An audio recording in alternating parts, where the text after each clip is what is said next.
TDP ఆవిర్భావమే ఓ సంచలనమన్నారు CM Chandrababu. TDP 43వ ఆవిర్భావం సందర్భంగా TDP ఆఫీసులో జెండా ఆవిష్కరించి ఎన్టీఆర్ కి నివాళులు అర్పించారు.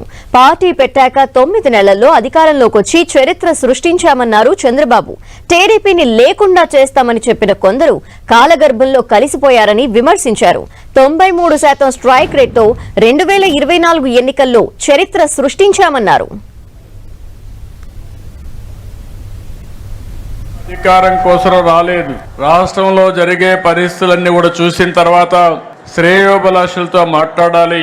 40 సంవత్సరాలుగా నన్ను ఆదరించారు, తిరిగి వాళ్ళ రుణం తీర్చుకోవాలని ఒక్క ఆలోచనతో ఎమ్మెల్యే క్వార్టర్లో ఒక్క మీటింగ్ పెడితే ఆ మీటింగ్ తో ఆయన అక్కడికి వస్తున్నాడంటే ఒక ప్రభంజనంగా ప్రజలందరూ ఇక్కడికి వస్తే ఆ ఎమోషన్ లో ఈ రాష్ట్రం కోసం పుట్టిన పార్టీ తెలుగుదేశం పార్టీ, అది కూడా ఎమ్మెల్యే క్వార్టర్స్ లో ఒక ఆవేశంలో పుట్టింది. ఒక ఆదర్శం కోసం పుట్టిన పార్టీ తెలుగుదేశం పార్టీ. అదే ఒక సంచలనం, అదే ఒక శక ఆరంభం, అదే ఈ రాష్ట్రానికి ఒక చారిత్రక అవసరంగా మారే పరిస్థితి వచ్చింది.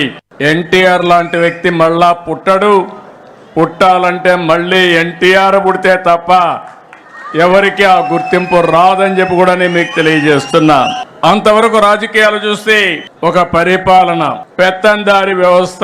మామూలుగా ఎమ్మెల్యేలంటే అందులో షెడ్యూల్ కులాలంటే చదువు రాని వాళ్ళని పెట్టి ఎక్కడికక్కడ పెత్తనం చేసే రోజులవి. మొట్టమొదటిసారిగా ఎన్టీ రామారావు గారు వచ్చిన తర్వాత చదువుకున్న వారిని రాజకీయాల్లోకి తెచ్చిన ఏకైక నాయకుడు నందమూరి తారక రామారావు గారని చెప్పి మీకు విజ్ఞప్తి చేస్తున్నా.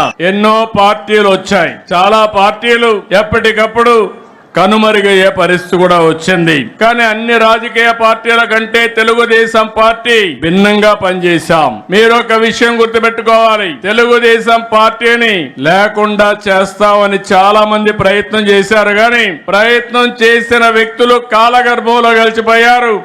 ఎవ్వరూ తెలుగుదేశం పార్టీని ఏమీ చేయలేకపోయారు. ముహూర్త బలం చాలా గొప్పది. అదే మాదిరిగా తెలుగుదేశం పార్టీ సంకల్పం కూడా చాలా గొప్పదని చెప్పి కూడా మీకు తెలియజేస్తున్నా. 4 దశాబ్దాలు, 43 సంవత్సరాలు ఎన్నో సంక్షోభాలు వచ్చాయి. ప్రతి ఒక్క సంక్షోభాన్ని అవకాశంగా తీసుకున్నాం. అదే సమయంలో ఎన్నో సవాళ్లు అధిగమించాం. దానికి కారణం వేదిక పైనుండే వాళ్ళకంటే వేదిక కింద నుండే కార్యకర్తలే ముఖ్యం అని చెప్పి కూడా మీకు తెలియజేస్తున్నా. అందుకని పార్టీని ప్రాణంగా బతికే పసుపు సైనికులందరికీ నా అభినందనలు. మనస్ఫూర్తిగా పాదాభివందనం చేస్తున్నా, మీ అందరికీ సెల్యూట్ చేస్తున్నా.